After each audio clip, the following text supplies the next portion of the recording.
There are moments you find yourself staring at the ceiling in the dark, replaying the day. You ask yourself why your acts of kindness feel like they are hollowing you out.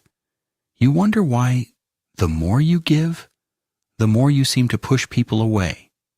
The things you offer with a full heart have somehow become things they now expect with an empty hand, and the one time you pause, the one time you can't, they look at you, not with understanding, but with the quiet, piercing accusation of betrayal.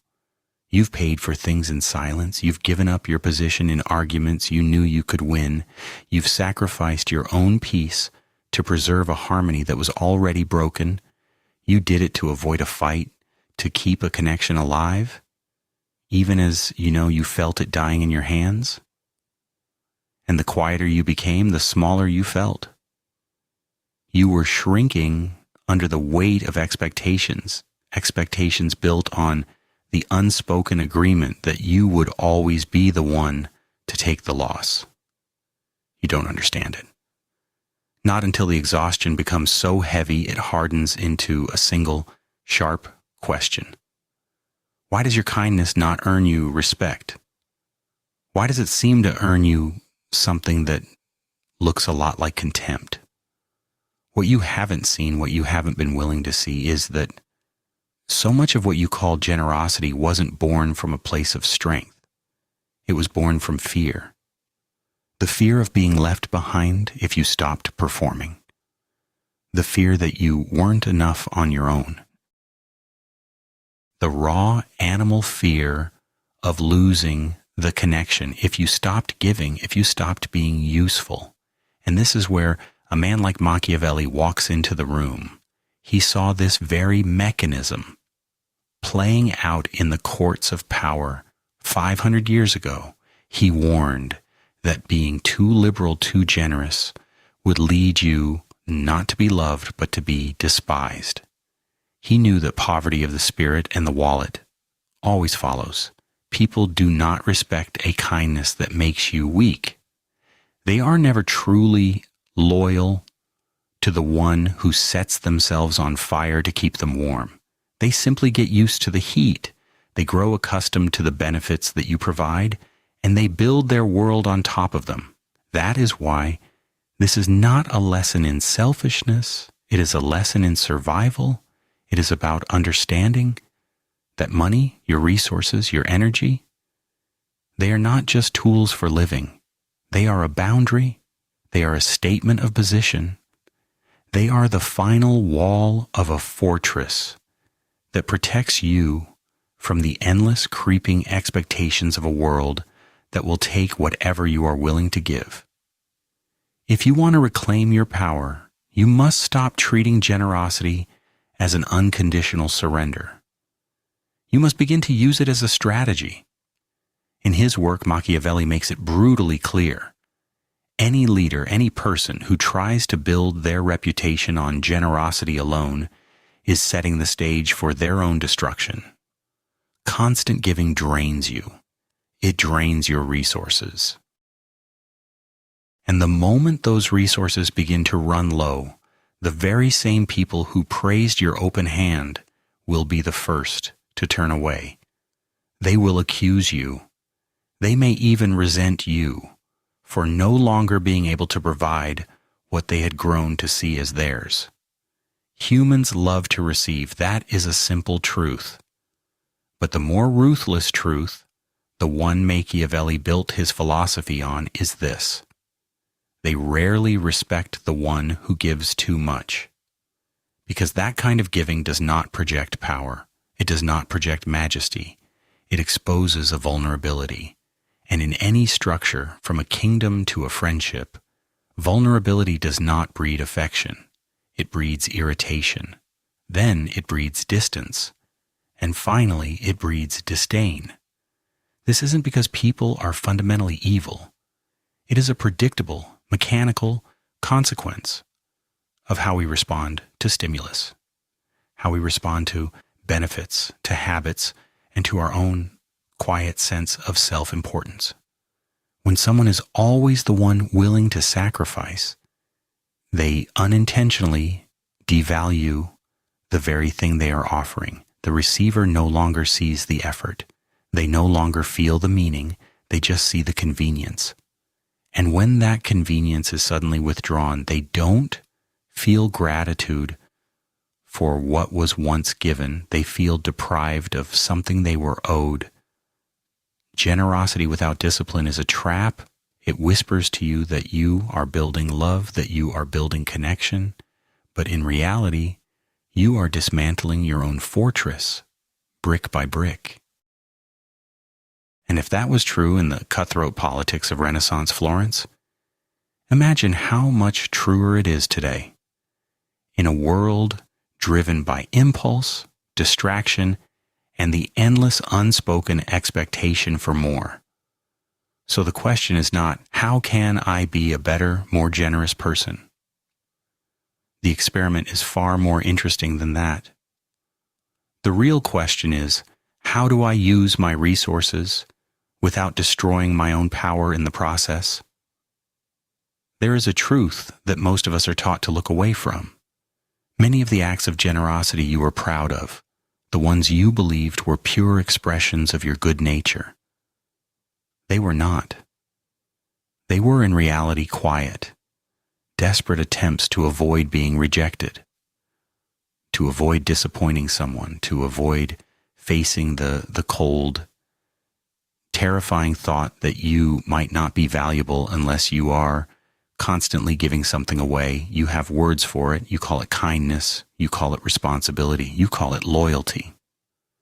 But underneath those beautiful, noble words, there is a quiet terror, a fear that if you stop just for a moment, someone will leave you, or they will judge you, or they will finally say what you've always feared they were thinking, that you are selfish. That fear is what makes you open your wallet when your own finances are shaking. It's what makes you say, I've got this, when what you really want to scream is, I am so tired. It's what makes you maintain relationships where the emotional and financial cost is always, silently, paid by you. And here's the cruelest part of the mechanism. This kind of fear-based generosity doesn't just harm you. It fundamentally reshapes how other people are able to see you. Humans do not and cannot respect what comes too easily and repeats too often. If you observe your own life with a cold, dispassionate eye, you will see it. You will see the moments you thought your kindness was building a bridge, when in reality it was quietly stripping bricks from your own fortress, both your financial one and your psychological one. Paying for one meal is not the problem, but when those meals become an expectation, a silent routine, when the end of the dinner arrives and all eyes, just for a second, flicker towards you, when you feel the gratitude you once received fade into a quiet, comfortable entitlement, that is the moment, that is the signal. You are no longer being generous. You are now sustaining a dangerous and unstable illusion, the illusion that sacrifice can buy you loyalty. In truth, it buys you something much cheaper. It buys you familiarity, and familiarity is always the first force that begins to diminish your value in the eyes of others. This doesn't just happen in ordinary life. It happens at every level of human experience, even at the highest peaks of wealth and fame. Look at Mike Tyson, a man who was once one of the most ferocious and powerful fighters in history, a man who possessed hundreds of millions of dollars. He is a living, breathing testament to this very trap. He spent his fortune to prove the largeness of his heart, to maintain the image of the good friend, the generous brother, the man who could provide for everyone around him. He bought houses, cars, threw endless parties. He supported an entourage larger than a small corporation. But what he didn't understand What he had to learn through catastrophic loss was that limitless generosity does not create loyalty. It creates an ecosystem for parasites. While the money was flowing, the loyalty was absolute. The moment it stopped, the people vanished as quickly and quietly as they had arrived. Tyson didn't lose his fortune just to luxury. He lost it because he used his generosity to purchase the presence of people who had no intention of staying when the storm finally came. And when his fortress had crumbled, the brutal truth was revealed. Unlimited generosity does not make people love you. It makes them treat you as a resource, and when the resource is depleted, they move on. This is exactly the warning Machiavelli issued centuries ago. He analyzed with cold, inhuman precision that the leader who gives too freely will soon find himself despised. Because that level of giving reveals two things you can never show if you want to maintain power. First, it reveals that your own resources are being drained. Second, and more importantly, it reveals that your motives are weak. When people sense that you give in order to be liked, in order to be kept, in order to be seen as a good person, they lose respect for you. They see your generosity not as a strength, but as a handle they can use to continue extracting benefits from you. With every act of giving, you are digging your own position a little bit lower in their estimation. You are losing money, yes. But the far greater loss is the loss of respect. And once respect is gone, no amount of money in the world can buy it back. The bitter truth is this: generosity is only powerful when it is limited. It is only powerful when it comes from a place of fullness, not from a place of fear. It is powerful when it is used to build value, not to mask an insecurity. It is powerful when it is paired with standards, not used as a form of emotional armor. Unlimited generosity is not goodness. It is self-destruction wrapped in the language of virtue. A man who loses control of his generosity is no different from a king who opens the city gates to everyone to prove he is a friendly ruler. The world does not reward that kind of friendliness when it is rooted in weakness. The world simply walks through the open gate and takes what you were too naive or too afraid to defend. Julius Caesar once chose to spare the lives of men who had openly and violently opposed him. He didn't do it because he had a sudden crisis of conscience or because he was a secret lover of mercy. He did it because he understood a principle that every person who has ever held power eventually learns. Kindness lives for only a brief, fleeting moment in human memory. But debt clings to a person's mind. It is a shadow that never quite leaves. Caesar wasn't granting favors. He was forging chains. He didn't save those men so that they would love him. He saved them so that they could not, in that moment, afford to betray him. He saved them so that every time their eyes met his across a crowded Senate floor, they would be forced to remember that their very lives were hanging on a scale, and he alone held the beam. Because they were publicly indebted to him, Caesar never had to demand their loyalty. They were compelled to display it, at least until they could find a force powerful enough to break the bond of that debt. From that simple, brutal story, you can see a truth that Machiavelli analyzed with his usual precision. Humans forget kindness far, far faster than you can possibly imagine, because kindness often makes them feel weak. It makes them feel lower. It makes them feel emotionally indebted, a position most people secretly resent. But a true debt, a timely, calibrated, specific intervention, that does not create a feeling of inferiority, it creates a sense of obligation. An obligation is a bond that holds much stronger and much longer than emotion. It forces people to weigh their every word, their every action, their every decision, no matter how small. They cannot risk disrupting the balance that you and you alone established. Unconditional generosity creates a feeling of gratitude, and gratitude fades as quickly as a polite thank you after a dinner you paid for. But generosity delivered at a decisive moment, at the moment of crisis, creates a completely different kind of power. It is the power born from their realization that without you, disaster would have struck.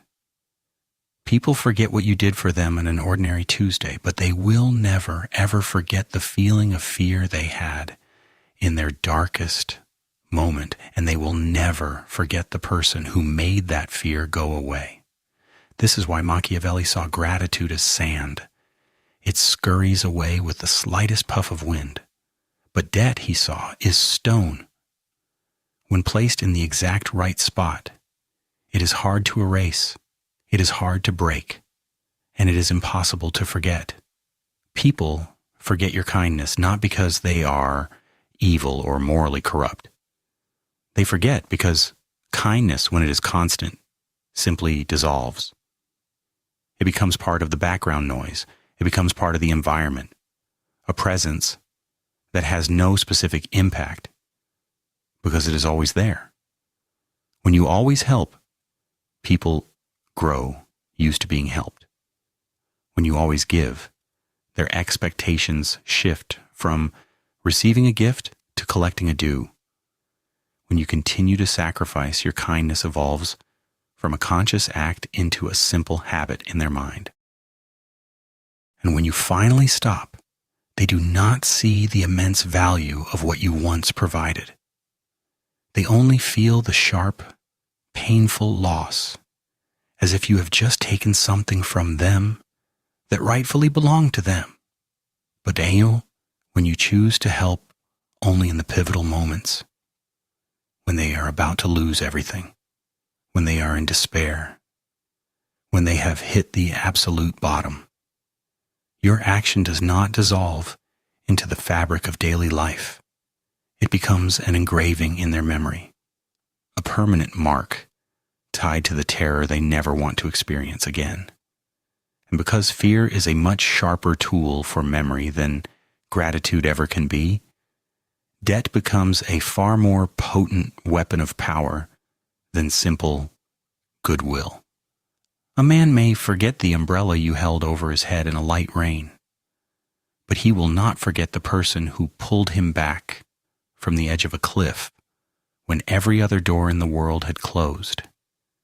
He may overlook the dozens of small things you once did for him, but he cannot overlook the one who holds the key to his secret or his survival or his one great opportunity. He cannot ignore the person whose absence once pushed him to the brink of ruin. This is why Machiavelli never encouraged widespread sentimental generosity. He only encouraged timely, strategic generosity. The difference is not in the action itself. The difference is in the strategy. A random act of kindness might generate a fleeting emotion. A well-timed act of intervention generates power. And power that is built on the fragile foundation of gratitude is doomed to be fragile. But power built on the solid bedrock of obligation, that is a power that endures.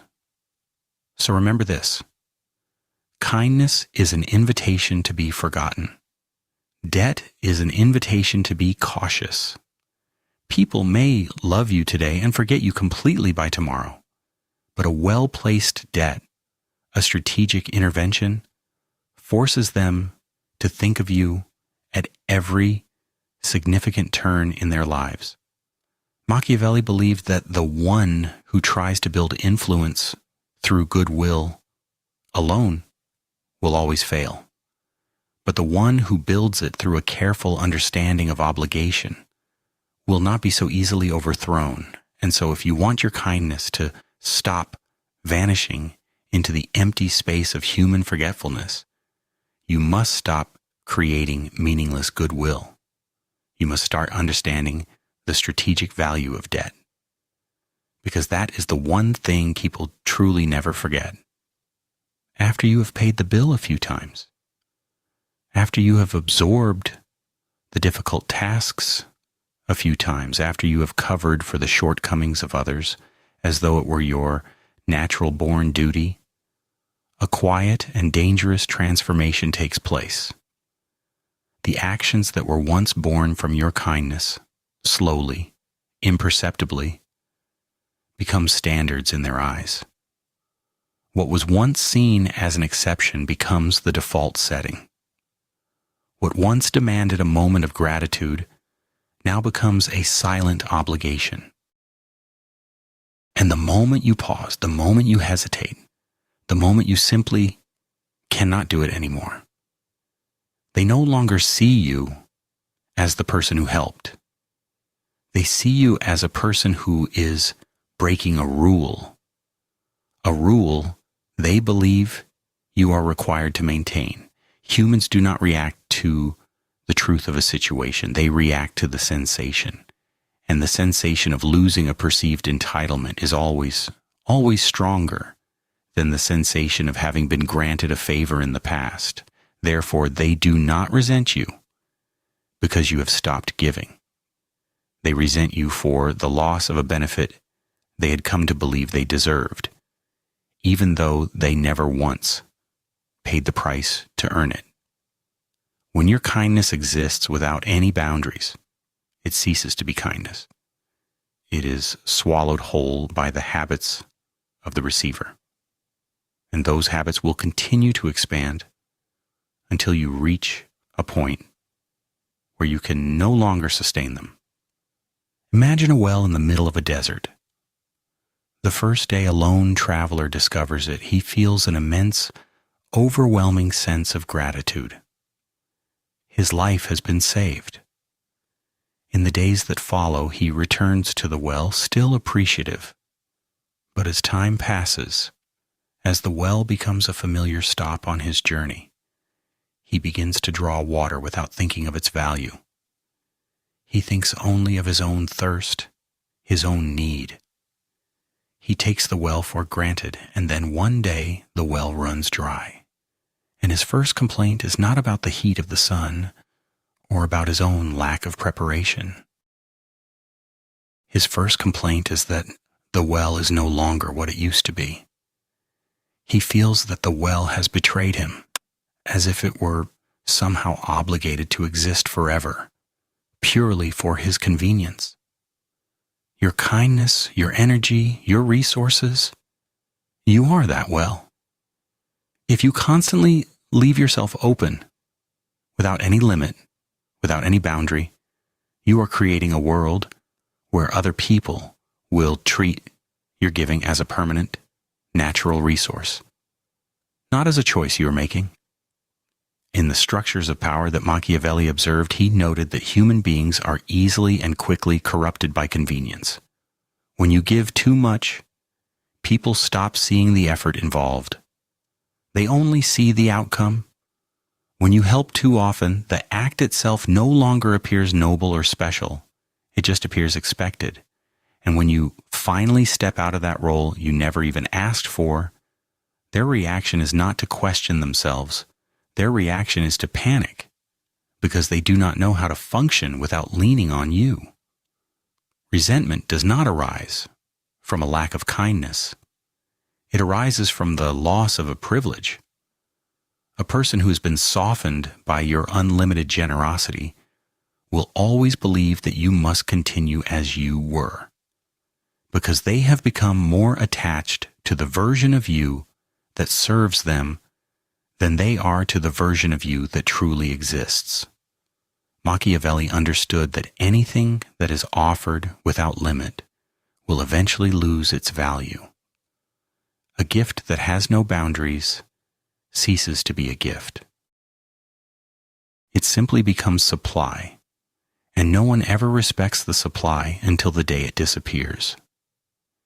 Thus, your unrestricted generosity does not merely encourage dependency in others. It creates a subtle, powerful sense of ownership in them. They begin to feel they have a right to your time, your money, your energy. And when that sense of ownership is disrupted, the receiver will interpret it not as a sign of your exhaustion, but as a betrayal of the affection or the duty or the role they had wrongly assumed you owed them. Boundaries do not weaken your kindness, they preserve its value. Boundaries are what teach other people that what they receive from you is your choice, not your obligation. And when your kindness is returned to its rightful form, as a deliberate, conscious act, not a mindless habit, the receiver is forced to look at themselves instead of simply treating you like an infinite resource.